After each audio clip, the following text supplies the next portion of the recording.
The very first step of dropshipping is to choose your product. With FBDS, you get two options. You can source products from FBDS Direct or from another Facebook Marketplace listing.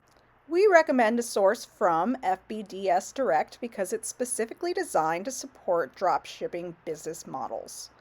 It provides free and reliable shipping, return and refund support, exclusive discounts, and a large selection of products. Open up FBDS Chrome extension by clicking on the FBDS icon in your browser. If you don't see it, you may need to pin it first.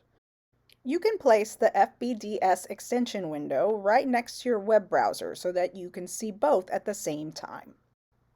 To source products from FBDS Direct, first you'll need to add them to the My Products list. On the Add page under FBDS Direct, search and choose the products you want to sell. Click Add to add them to the My Products list.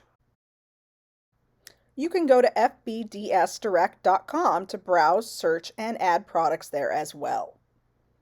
Now if you go to Products page, you'll be able to see the added products showing up in the My Products list.